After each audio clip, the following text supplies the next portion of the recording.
The Curse of the Black Sox, also known as the Curse of Shoeless Joe, 1919-2005, was a superstition or scapegoat cited as one reason for the failure of the Chicago White Sox to win the World Series from 1920 until 2005.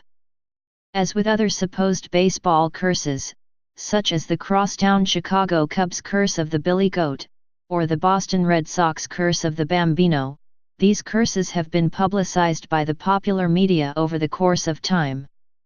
The Curse, 1920-1958. The White Sox were dealt a severe blow in 1919 by the Black Sox scandal, with several star players being suspended at a crucial time late in the 1920 season. Conventional wisdom has it that the Sox were headed for another pennant and championship and that the suspensions knocked them out of the race. In reality, the last game for the 8 men out was September 27, just 3 games from the end of their season.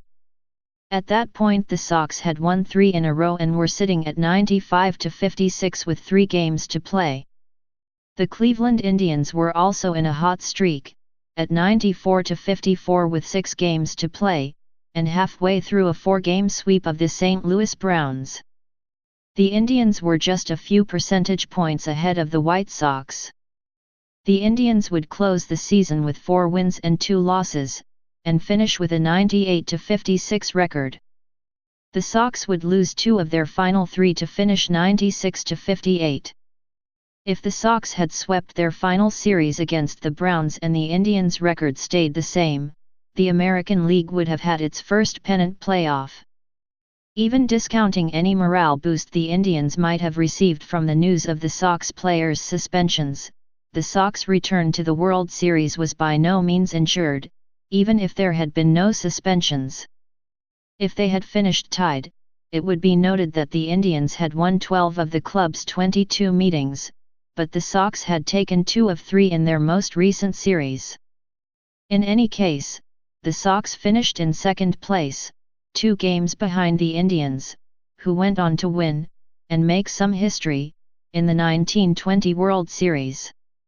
However, the New York Yankees, who finished in third place just a game behind the Sox in Babe Ruth's first year with the club, would go on to win the next 3 American League pennants, starting a dynasty that would be a difficult hurdle for the other AL clubs, including the White Sox, for many decades thereafter.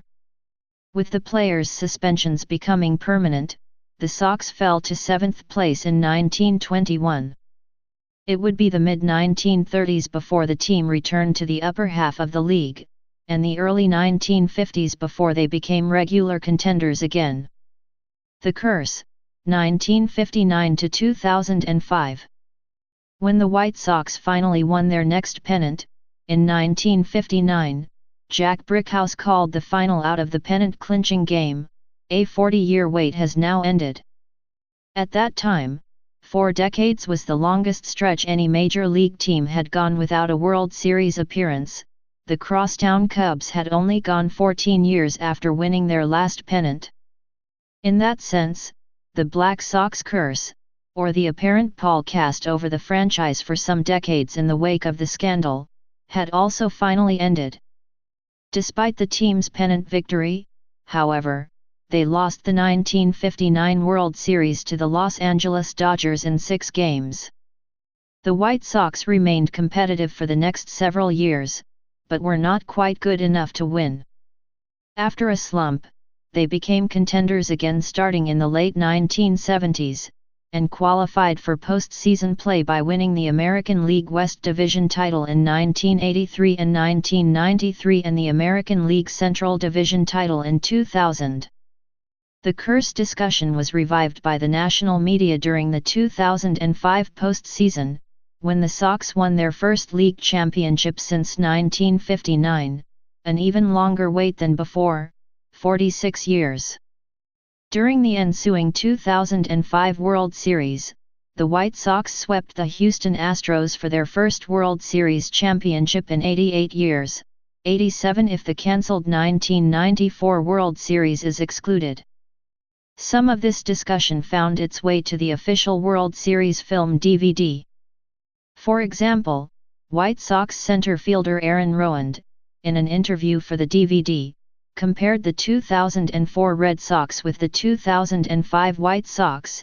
If they could break their curse, so could we.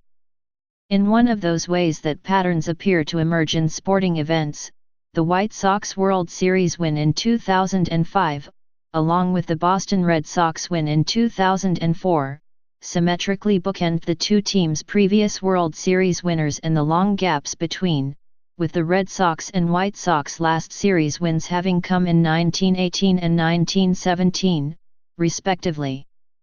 Skeptics. There is a large faction of White Sox fans who dismiss the idea of a curse against the White Sox as a ridiculous, yet successful, ploy by the national media to sensationalize the team in efforts for increased ratings, instead attributing their drought to the more obvious reason, team mismanagement. The Comiskey were very conservative spenders, which many hypothesize to be the reason that the Black Sox scandal even occurred in the first place, and it was not until 1958 that the family gave up majority ownership to Bill Veeck, who was an innovative marketer but lacked sufficient resources to compete with wealthier teams. Ownership then passed to the Allen brothers, who almost moved the team to Milwaukee while mediocre on-field performance continued. The team was then reacquired by Veeck, who sold it to current majority owner Jerry Reinsdorf, who also owns the NBA's Chicago Bulls on the west side of town. Please subscribe and thanks for watching.